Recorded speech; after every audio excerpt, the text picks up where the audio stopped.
can of regular cola will sink when placed in water.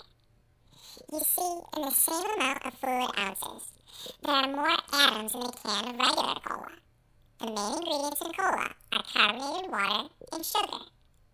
So each can has the same amount of water molecules, but in the same space, the regular cola has additional molecules from the sugar. Putting more atoms in the water forces the molecules to be more dense, making the cola sink. Hot air balloons fly because of density. Just like all matter, air is made up of atoms and molecules. When air inside the balloon is heated, it expands or gets bigger. So, compared to the air around the balloon, the atoms inside have more room to move around and, as a result, are not as tightly packed together. The air inside the balloon is less dense than the surrounding air, and the balloon becomes buoyant.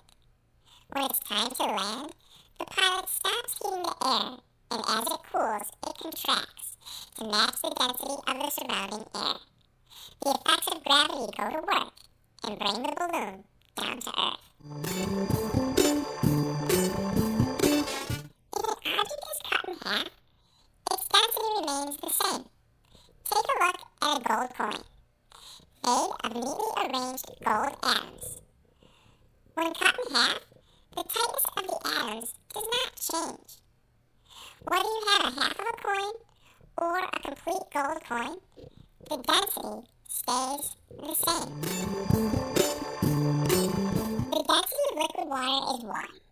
Objects with a density of less than 1 will float, and objects with a density greater than 1 will sink. Take a look at these 3 objects.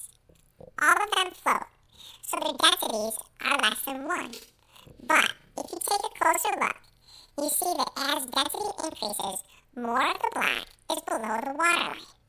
Scientists have figured out the density of a block converted to a percentage is equal to the amount below the waterline. For example, if 75% of a block is below the waterline, its density is 0.75. Ice floats because of density. When water freezes, it expands. Just like the expanding air in the hot air balloon, water molecules in expanding ice spread further apart. The atoms in ice are not as tightly packed together as they are in the liquid phase. If we observe an iceberg, notice about 92% of the iceberg is below the waterline.